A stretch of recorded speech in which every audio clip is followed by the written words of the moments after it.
Пока в Европе бои приостановились, конфликт распространился на Ближний Восток.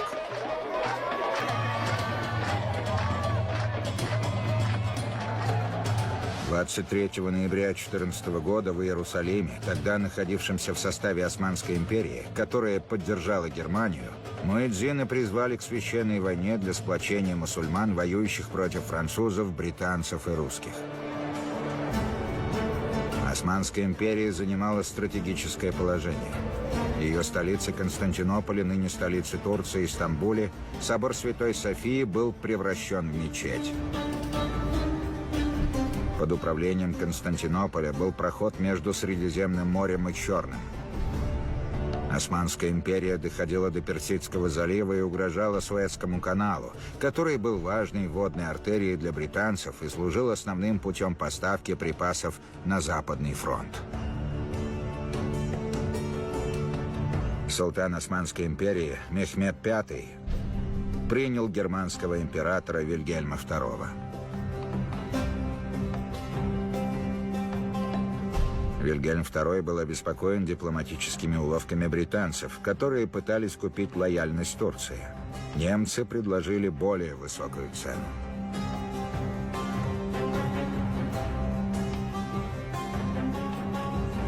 Но султан был только формальным правителем.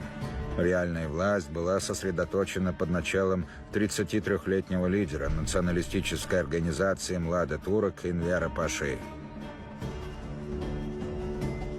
Получивший образование в Германии, Энвер Паша возглавлял миллионную армию, обученную и руководимую немцами.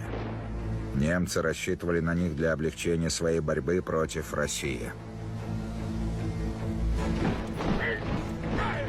Энвер Паша решил напасть на Россию, извечного врага Турции, на Кавказе, пограничном районе, населенном мусульманами. Турки надеялись, что те взбунтуются против царя, если будет провозглашена священная война.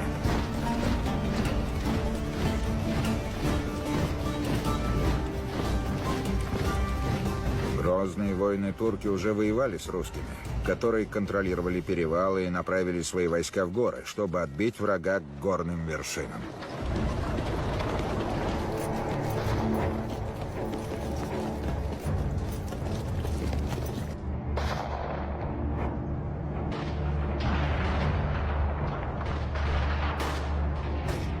Во время предыдущей войны против турок один русский генерал сказал, что Кавказ — это крепость, и только сумасшедший попытается взять ее штурмом. Неужели Энвер Паша был сумасшедшим? 22 декабря 2014 года, в середине зимы, он начал наступление в горах близ Сары-Камыша.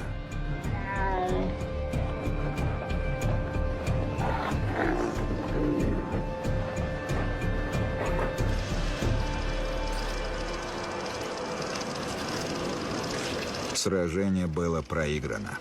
70 тысяч солдат Третьей армии Османской империи умерли от холода или были убиты при отступлении.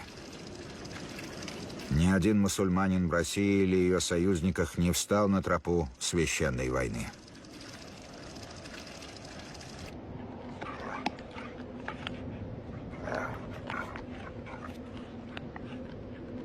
Правящей партии Млада Турок и Энверу Паше нужны были козлы отпущения.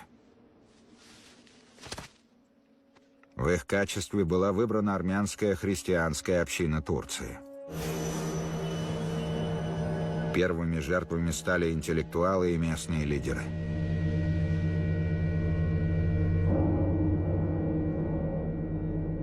Изнасилования и избиения стали повсеместными.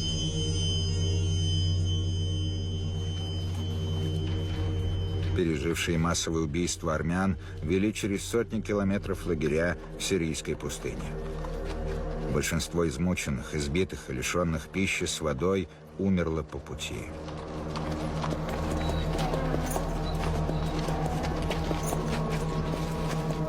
Согласно Турецкой республике, умерло 300 тысяч армян. Армянские и большинство международных экспертов считают, что более миллиона.